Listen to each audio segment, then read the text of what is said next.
제가 저번에 말씀드렸다시피 저는 한 달에 하나의 주제로 보통 그 설교를 지금까지 준비하고 있는데, 이번 달은 감사라는 주제로 진행해 왔습니다. 근데 이제 그 순서들이 있었어요. 그 뭐 영어로 굳이 쓰면 이제 빌드업이라고 하죠. 그래서 첫 번째, 제가 첫 주에 우리 삶에서 가장 약한 숫자, 숫자에 대해서 제가 우리의 어떤 연약함들을 살펴봤죠. 그리고 그 숫자 연약한 우리의 삶을 극복하게 하시는 하나님의 은혜가 필요함을 깨달았습니다. 사실 우리가 너무 많이 가지고 있다라는 사실. 그래서 정말 그 숫자의 주인이신, 그 숫자의 진정한 의미를 주시는 그 하나님을 오히려 놓치고 살 때가 많다. 그리고 그것이 놓칠 때 그 숫자가 또한 의미가 없어지는, 그 부분에 대해서 이제 제일 첫 번째 나눴고요. 그다음에 저희가 두 번째 주에는 그 바울의 그 유명한 고백이죠. "내게 능력 주시는 자 안에서 내가 모든 것을 할 수 있느니라." 이 말씀의 원래적 의미를 살펴봤습니다. 이 말씀은 우리가 흔히 생각하듯이 예수님을 통해서, 좀 적나라하게 얘기하면 예수님을 이용해서 내가 원하는 것을 반드시 이룰 수 있다는 어떤 주문과 어떤 선언이 아니에요. 바울이 그 고백을 한 배경이 뭐였습니까? 그가 어떠한 상황에서도, 가장 비참한 상황에서도, 또 내가 잘 나갈 때, 많은 것을 가졌을 때라도 내가 그 안에서 만족하고, 즉 자족할 수 있는 비결을 누구 안에서 배웠습니까? 예수 그리스도 안에서 배웠다라는 거예요. 그래서 내가 그 상관이 없다라는 거예요. 내가 아무리 부족하고 내가 아무리 많아도 나는 그 모든 것 안에서, 내가 그 그리스도 예수 안에서 내가 모든 것을 할 수 있다. 감당할 수 있다. 자족할 수 있다.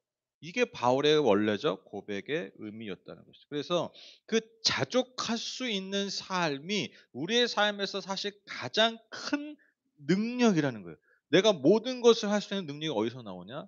자족할 수 있음에 나온다라는 거죠. 그게 바울의 고백이라는 것입니다. 그리고 지난주에 우리가 추수감사절을 맞아서, 여러분 감사하는 삶이야말로 진짜 우리가 원하는 삶 있잖아요. 어떤 삶입니까? 말 그대로 행복한 삶이죠. 복받은 삶이죠. 그 행복한 삶, 복받은 삶, 우리의 삶을 진정 가치 있게 만드는 가장 중요한 방법임을 나눴습니다. 그래서 감사라는 것은 그냥 어떤 관계적인 고백이 아니에요. 종교적인 고백을 뛰어넘어서 진짜 우리가 복된 삶을 향해 나아가게 하는 가장 중요한 열쇠임을 나눴습니다. 그래서 우리가 정말 삶을 바꾸고 싶다면 감사해야 된다는 거예요. 우리가 오해하는 게 있어요. 우리의 삶이 바뀌면 감사할 수 있다고 생각하거든요. 내가 지금 불만족스러운 내 상황이 바뀌어야 내가 감사할 수 있다라고 생각하는데, 사실 그렇지 않다라는 거예요. 내가 감사하기 시작할 때 내 삶이 진짜 바뀐다라는 거예요. 오늘 이제 감사의 주제에 대한 마지막 말씀, 그 결론입니다. 그게 뭐냐면 감사받는 삶입니다. 여러분 감사는요, 사실 내가 하는 행동이잖아요. 그러니까 내가 하는 행동이잖아요. 그렇죠? 내가 하는 고백인데, 감사를 받는다는 건요 뭔가 수동적이잖아요. 그렇죠? 그러니까 주체가 내가 아니에요. 그러니까 이 의미가 뭘까? 그 제가 지난주에 언급한 그 과학적 연구 결과 있잖아요. 저 변명하면 변명하자면, 아이 좀 맨날 과학 얘기하고 뭐 연구 결과인데, 저는요 이게 뭐라고 생각되냐면, 여러분 예수님이 말씀 전하실 때 뭘 많이 사용하셨죠? 비유 말씀 많이 하셨죠. 비유가 무슨 내용이죠? 그 당시 사람들이 공감하고 그 당시 사람들이 권위 있게 여기는 그러한 내용들이에요. 여러분 예수님이요 성경 구절 막 인용도 하시지만 성경에 가지고 그것만 해석하고 그러지 않으셨어요. 항상 예수님은 말씀을 사람들이 어떻게 접근하셨냐면, 그 사람들이 이해하기 쉬운, 그리고 이해만이 아니라 공감하고 거기서 권위를 느낄 수 있는 비유들을 많이 사용하셨어요. 그래서 농사의 비유를 지으시고, 많이 농사하니까 당시의 사회적인 시스템에 대해서 언급하시고, 뭐 소장농 이야기 뭐 이런 것들이 있잖아요. 아비의 사랑들. 내가 늘 공감할 수 있고 당연히 인정할 수 있는 그러한 비유를 통해서 하나님 나라의 복음의 그 메시지를 전하셨다라는 거예요. 제가 무슨 지금 막 복음의 전도자가 아니라 도파민 전도자 막 이런, 약간 이런 오해 아닌 오해를 받는데, 그러니까 제가 왜 그 말씀드리냐면, 그 안에서 우리가 과학적 사실이라는 게 여러분 현대 사회에서 사람들이 인정하는 거예요. 공감하는 거고 거기서 권위를 느끼고 안정감을 느껴요. 그러니까 훨씬 받아들이기 좋단 말이에요. 그래서 저는 여러분 과학적 사실을 여러분에게 전달하는 게 저에게 의미가 있는 게 아니에요. 제가 늘 말씀드리죠. 보니까 과학적 결과를 보니까, 성경을 보니까요. 뭐가 발견돼요? 이미 다 말씀하셨어요. 이미 하나님 다 말씀하셨어요. 수천 년 전에. 그래서 과학적 권위를 빌려서 제가 이런 얘기를 한다기보다 우리가 공감할 수 있는 인정할 수 있는 내용으로 말씀을 다시 한번 이렇게 보는 거예요. 그래서 말씀의 의미가 정말 우리의 삶에 예나 지금이나 어제나 영원토 우리의 삶에 가장 중요한 의미와 가치와 권위를 갖는구나. 인간에게 있어서. 시대를 초월해서. 제가 그래서 자꾸 언급하는 거예요. 그래서 제가 그런 데 관심이 많은 거고. 혓바닥이 길었습니다. 제가 지난주에 연구한 연구 결과 연구 내용이 뭐였습니까? 감사할 때 우리 안에 두 가지의 호르몬이 분비된다고 그랬죠. 세로토닌, 행복 호르몬. 그래서 우리가 항우울증, 우울할 때 먹는 약을 먹을 때 우리 안에 분비되는 이 호르몬이 세로토닌이에요. 그러니까 약을 먹지 않아도 내가 감사할 때 그게 올라오는 거예요. 또 도파민 나온다고 그랬죠. 뭐 더 말씀 안 드릴게요. 뭔가 삶에 의미를 주고 삶에 동기를 부여해 주고 삶을 의욕적으로 만드는 그러한 호르몬들이 내가 굳이 약을 먹지 않아도 내가 무슨 뭐 정신통일을 하지 않아도 내 안에서 뭐가 나와요? 감사할 때 그런 것들이 나온다는 거예요. 그게 연구 결과라는 거예요. 과학적 연구 결과라는 거예요. 그런데 이 연구에서 제가 매우 흥미를 느꼈던 또 다른 결과가 있었어요. 그게 뭐냐면 이 연구를 위해서 사람들에게 감사하는 연습을 하게 한 건데 그래서 자꾸 감사하게 연습을 시키면서 나오는 어떤 반응들을 살펴본 건데 놀라운 건 감사를 할 때 당연히 이런 효과들이 있지만 그 사람이 감사를 내가 할 때보다 누군가에게 감사의 표현을 받을 때 더 정신적으로 육체적으로 더 놀라운 효과가 나타났다라는 거예요. 다시 말해서 내가 누군가한테 감사를 표현할 때 내 삶의 자리에서 스스로 감사할 때도 그런 효과가 나타났지만 내가 누군가로부터 감사의 표현을 받을 때 훨씬 더 효과적이었다는 거예요. 근데 생각해 보면 이게 무슨 연구를 무슨 과학적으로 막 연구를 해서만이 아니라 사실 우리가 늘상 경험하는 거 아니에요? 그렇죠? 여러분 생각해 보세요. 아니 지금 뭐 아무거나 한번 감사해 보세요. 솔직히 막 기분 막 되게 좋아져요? 그냥 뭐 분비가 된대. 그냥 그러려니 하는 거지. 근데 그럴 때 있어요. 근데 생각해 보세요. 여러분이 누군가에게 내가 작은 친절이나 사실 그냥 늘상 하는 건데 누가 나에게 감사를 표현할 때 기분 어떠세요? 훨씬 좋죠. 늘상 하는 건데도 훨씬 좋잖아요. 여러분 제가 매일 수십 집을 돌아다니거든요. 수십 가게와 수십 집을 돌아다녀요. 근데 그 수십 집과 수십 가게에서 그냥 순식간에 진짜 만나는 시간이 한 5 초, 10초 될까요? 근데 그 짧은 순간에 늘상 하는 말이지만 "수고하셨습니다. 감사합니다." 표현이 아무것도 아닐 것 같죠? 절대 그렇지 않아요. 그 한마디가요. 이상하게 늘 기분이 좋아요. 늘 뭔가 내 마음 안에 이상한 감정을 줘요. 그러니까 좋은 감정을 줘요. 희한하더라고요. 왜? 우리는 로봇이 아니에요. 우린 기계가 아니에요. 근데 그냥 별 표현이 아닌데 "수고하셨습니다. 감사합니다." 그 표현이 늘 들어도요. 늘 나에게 식상하지가 않아요. 묘하게 우리의 기분을 표현할 수 없는 기분을 준다라는 거예요. 여러분 제가 지난주에 추수감사절을 맞아서 우리가 감사야말로 우리의 삶을 진정으로 행복하고 가치 있게 만든다는 말씀을 드렸잖아요. 근데 제가 이 연구 결과를 딱 듣는 순간 마주하는 순간 제가 무슨 생각이 떠올랐냐면 '아 이래서 하나님이 우리에게 선을 행하라고 하시는구나.' 그냥 이게 무슨 도덕적이고 종교적인 의무가 아니라 결국 누구를 위한 거예요? 나를 위한 거예요. 내가 잘 살라고. 너가 잘 살라고. 너가 진짜 복 있고 가치 있는 삶을 살라고 복을 얻으려고만 살려고 하는 것이 아니라 그것을 선을 나누라고 하시는구나. 이게 여러분 과학적인 연구 결과가 이렇다라는 거예요. 여러분 꼭 기억하십시오. 되게 중요한 말인데 여러분 기독교는요. 선을 행해서 구원을 얻는 종교가 아니에요. 기독교는요. 선을 행해서 진짜 복을 누리는 종교예요. 이 차이가 엄청납니다. 세상에 수많은 종교가 너가 선을 행해서 너가 구원을 받을 거라고 얘기하거든요. 신 앞에 잘 보면 구원을 받는다고 얘기해요. 근데 여러분 기독교는 그게 아니에요. 구원은 하나님의 일이에요. 그럼 우리 선을 행하지 않냐? 뭐 하나님 구원받으니까 막 살아야 돼. 이게 옛날부터 있던 이단이에요. 그게 여러분 약간 그 우리가 흔히 요즘 많이 얘기하는 구원파의 그 약간 그 바탕에 깔린 논리가 우리 구원받으면 다 끝났다. 뭐 약간 이런 느낌이거든요. 근데 우리가 선을 행하지 아니죠. 왜 선을 행해야 되냐? 구원받은 존재로서 정말 그 복된 하나님의 은혜가 살아있는 그 존재로서 정말 살기 위해서 우리가 그 하나님의 마음과 은혜를 받아서 선을 행하라는 거예요. 그게 정말 우리의 삶을 복되게 한다라는 것이죠. 그러니까요. 제가 자주 말씀드리잖아요. 하나님이 이미 다 말씀하셨어요. 우리가 어떻게 복되게 사는지.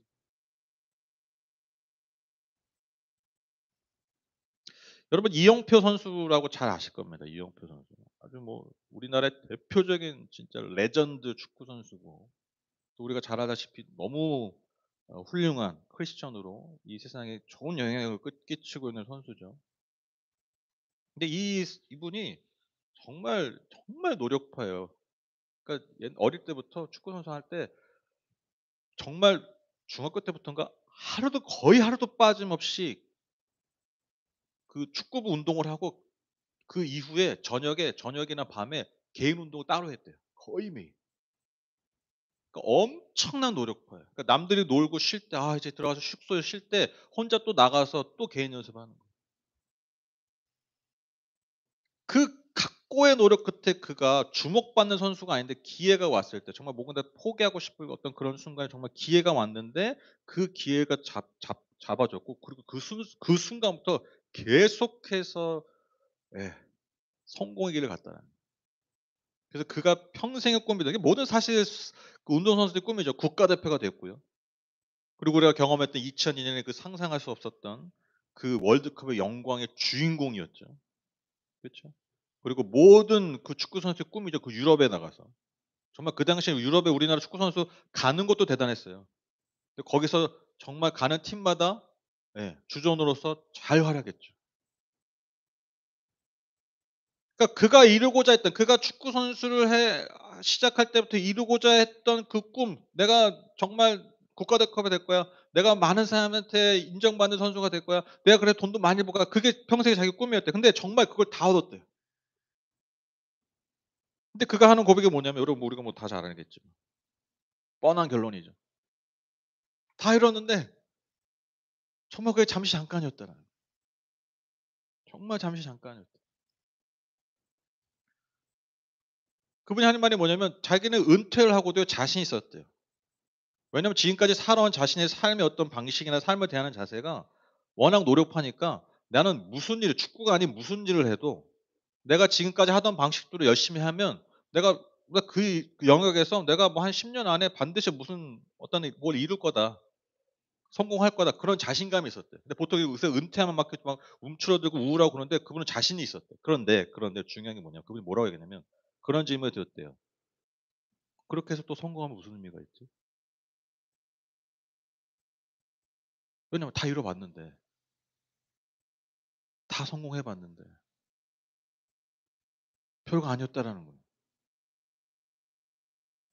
근데 또 그렇게 노력해서 또 다른 거에 성공하면 그게 무슨 의미가 있을까?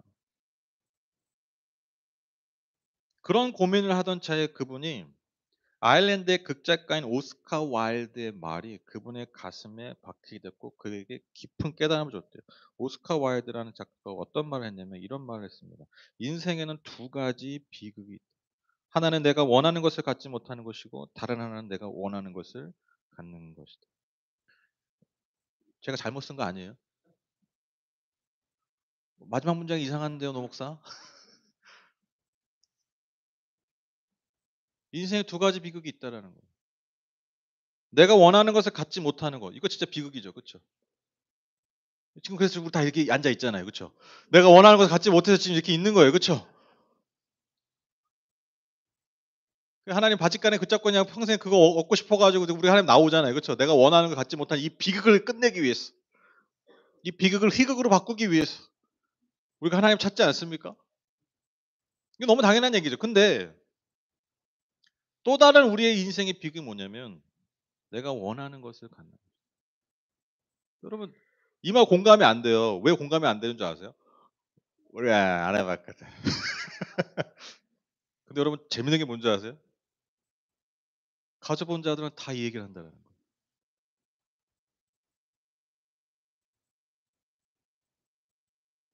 정말 원하는 것을 가져본 자들이 다 이 말을 한다는 거예요. 박진영 씨도 그 얘기하더라고요. 자기 젊었을 때 평생 꿈이 젊었을 때 꿈이 10억 버는 거였대. 20대에 10억을 벌써 벌어버렸대. 10억이 뭐예요? 수백억을 벌었죠. 그분이 하나님께 그러니까 인생의 구원파라는 소리인데 저는 그렇게 안 봐요. 저는 그분의 신앙을 저는 되게 높이 사요. 그렇게 뭐 아주 스트릭트 그러니까 아주 교리적으로 완고한 분들 그분 완전 이다이다 뭐 이렇게 했는데 저는 그렇게 안 봐요. 웬만한 정통 신자들보다 더 신앙이 좋아 제가 볼 때. 더 실천적이고. 구원파랑 좀 결이 달라요. 그러니까 뭐 신학적인 약간 좀 비슷한 게 있는데 결이 완전히 달라요. 근데 그분이 그렇게 회심하게 된 그러니까 정말 그 하나님의 성경 말씀이 하나님께 그 종교적으로 천착하게 된 계기가 뭐냐면 그분이 다 성공했는데 너무 허무했어요. 그래서 뭐 하다가 이제 이혼까지 하게 되고 그래서 그분 말이 그래요. 2년 거의 2년 동안 매일 거의 매일 파티를 호텔 스위트룸에서 했대요. 사람들 불러 가지고. 딱 드는 생각이 있죠. '돈이 얼마나 많았던 거야.' 우리는 우리는 스위트룸이 아니라 일반 디럭스룸 하루 머물기도 쉽지 않은데 매일 거의 매일 불러서 파티를 했대. 한 2 년을. 이혼하고. 얼마나 부어라 마셔라 뭐 솔직히 말하면 얼마나 예. 인간의 그 쾌락의 끝을 누렸겠어요. 근데 어느 날 아침에 딱 일어났더니 호텔 방을 딱 봤더니 온 인간들이 뒤엉켜서 널브러져 있더라고요. 그 모습을 죄송합니다. 외마디 말이 나왔대요. 병신. 자기 자신에게 하는 얘기. 자기 자신. 그래서 도대체 내가 인생을 왜 도대체 이 인생이 어디서 왔냐? 어디로 가냐? 그래서 말씀에 천착하게 됐고 그렇게 해서 회심하게 됐고.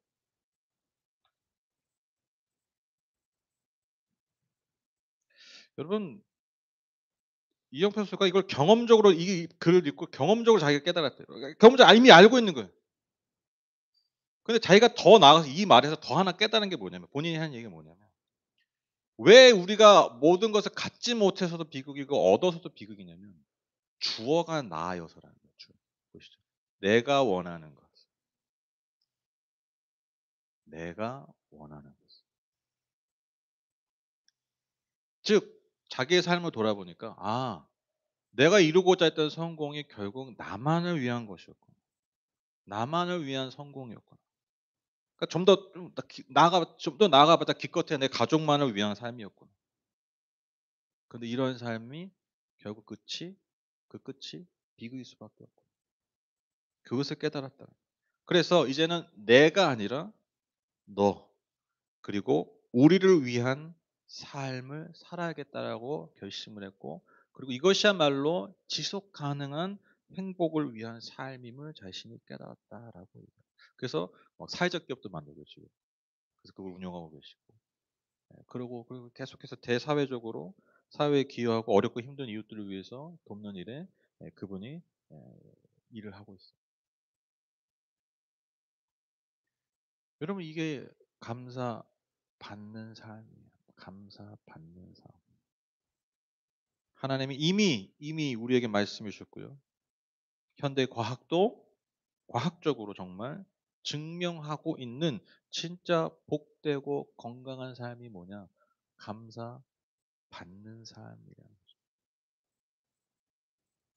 제가 이렇게 설교문을 이렇게 써 이렇게 내려가고 있는데 갑자기 제가 이런 생각이 들더라고요. 아, 인간이 왜 이기적이냐? 그럼 이기적이잖아요. 내가 좋아야 되잖아. 내가 행복해야 되잖아. 그래서 저 인간이 왜 이기적인 줄 알았어요.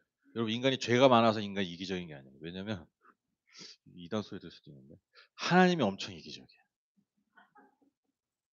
우리 안에 하나님 형상이 있잖아요. 제가 이 여기까지 딱 쓰니까요. 아 하나님이 되게 이기적이구나. 하나님이 되게 이타적인 줄 알았는데 자신의 행복을 너무 중요하게 생각해. 완전 행복주의자야. 왜 그런지 아세요? 감사받으려고 자신의 독생자까지 십자가에 달리시게. 놀랍지 않으세요? 우리가 믿는 하나님이요. 자신이 가진 힘으로 피조물들을 굴려서 피조물들을 억압해서 피조물의 힘을 억눌러서 그렇게 영광받고 찬양받는 분이 아니에요. 왜 그렇게 안 하는 줄 아세요? 거기에 진짜 행복이 없기 때문에. 창조주는 그걸 아세요.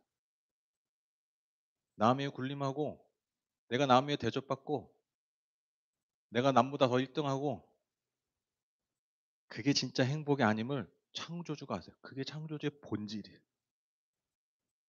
행복의 본질, 복의 본질. 자신의 아들의 생명까지 주면서까지 뭘 이루신 거예요? 감사받는 삶을 이루신 거예요. 하나님이 아시는 거죠. 인간을 이용해서 영광 받는 게 그분의 기쁨이 아니에요. 인간을 위해 희생해서 하나님 그 희생이 감사합니다. 내가 아무것도 아닌데 날 위해 흘리신 피가 감사합니다. 그분에게 가장 큰 행복이 이거라는 거예요.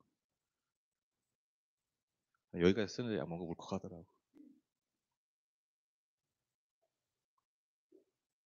여러분 하나님께 진정한 행복은요.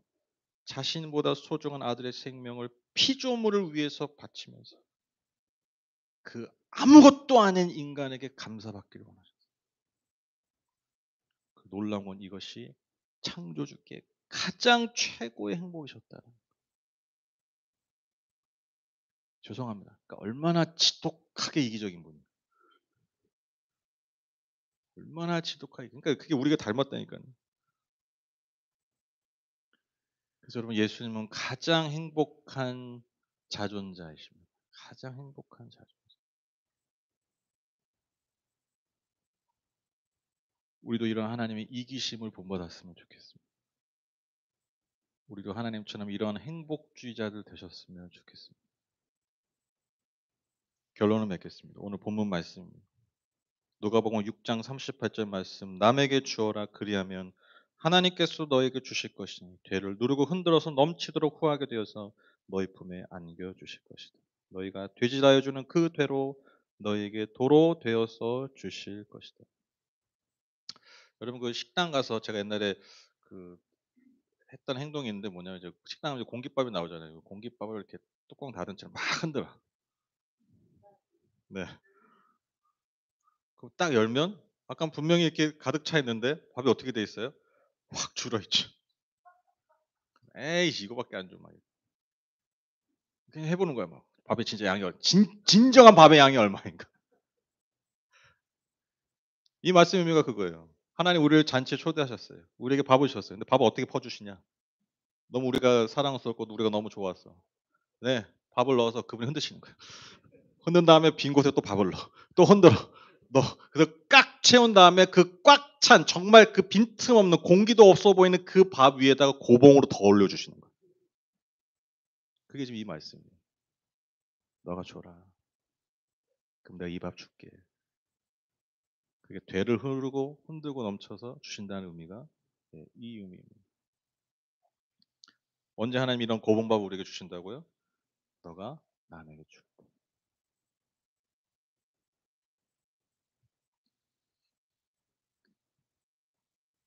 세상에 세 부류의 사람이 크게 있대요. 첫 번째로 주는 사람이 있고요.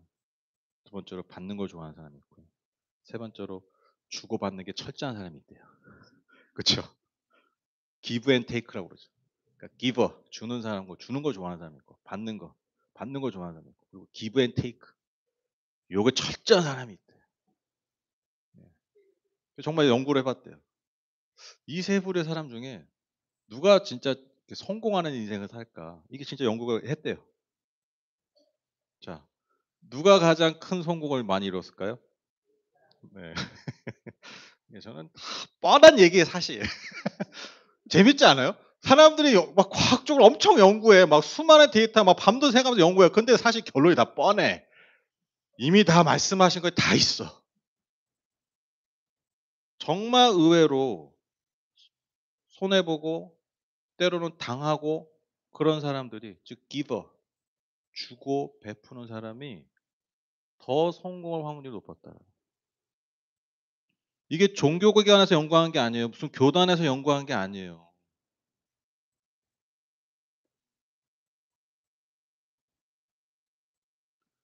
여러분 이 세상도요.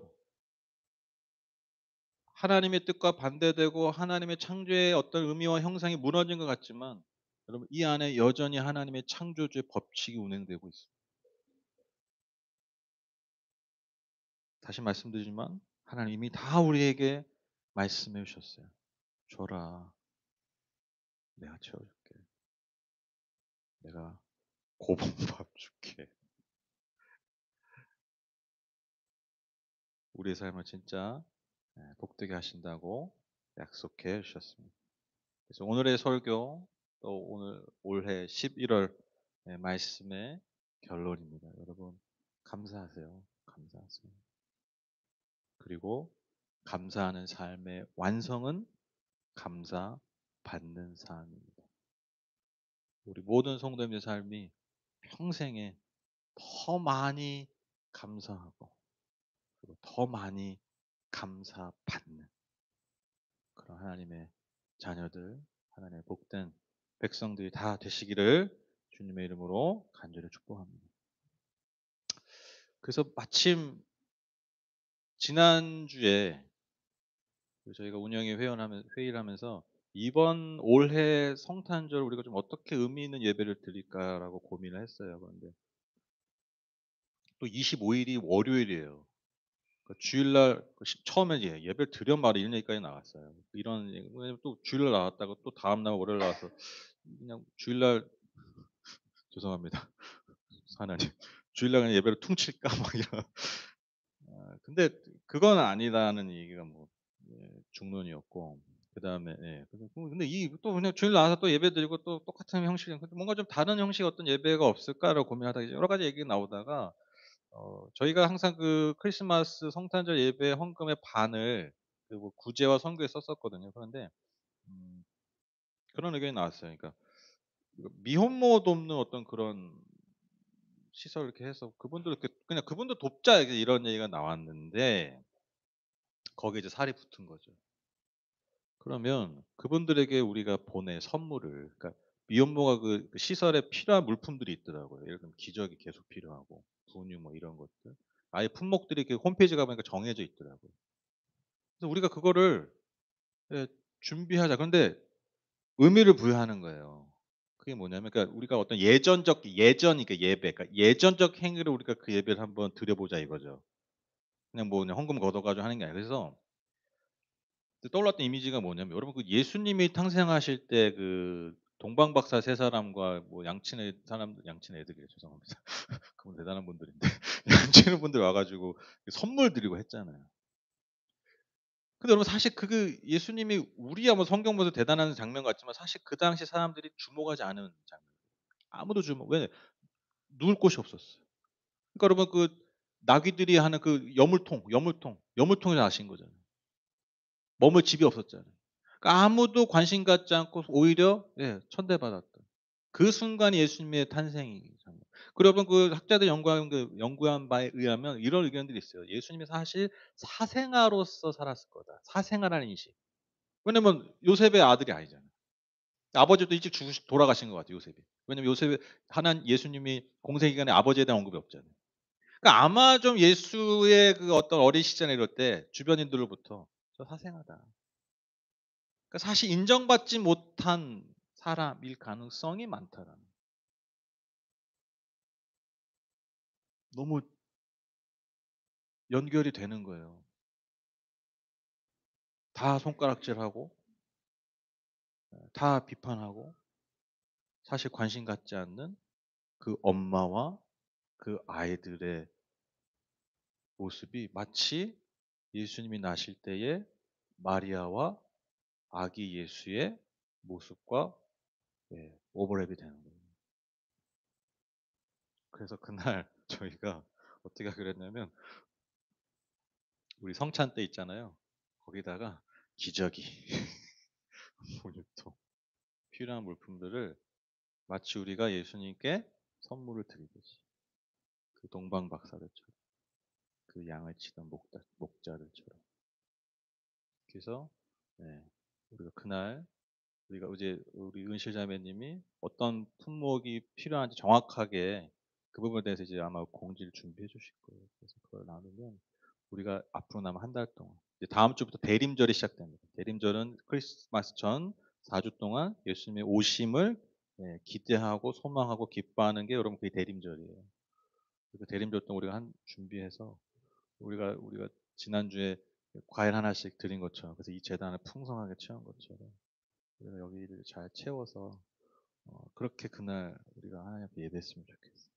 그래서 한 달 동안 잘 준비해 주셔서 우리가 사실 뭐 얼마나 되겠습니까? 그러나 우리가 예수님을 이 시대에 오신 예수님을 섬기는 마음으로 아무도 주목하지 않지만 아니 사실 주목하지 않는 걸 넘어서 손가락질 받는 사람들일 수 있지만 아니다. 그게 아니다.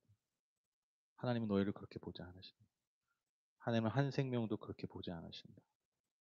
우리가 그것을 먼저 깨닫고 또 그러한 메시지를 줄 수 있는 그런 우리 교회가 되셨으면 좋겠습니다. 그래서 어, 제가 제가 제일 힘든 게 절기설교거든요. 절기설교 진짜 힘들어요. 도대체 뭘 또 무슨 말을 또 해야 돼. 매해 그래요. 근데 제가 지금 은혜가 충만해 가지고 제가 어제 제가 성탄절 설교 이미 다 나왔어요. 어제 얼개 그 개요 다 나왔어. 거기다 이제 이제 썰만 좀 붙이면 돼. 얼마나 감사한지. 이미 다 나왔어요. 그래서 여러분 기대하는 마음으로 아 또 주일날 예배드리고 또 월요일 예배드리고 이게 아니라 정말 우리가 올해는 더 기대하는 마음으로 우리 성탄절 예배를 우리 함께 준비했으면 좋겠습니다. 진짜 하나님 주시는 은혜와 복을 누리는 저와 여러분 되셨으면 좋겠습니다. 같이 찬양하고 기도하시죠.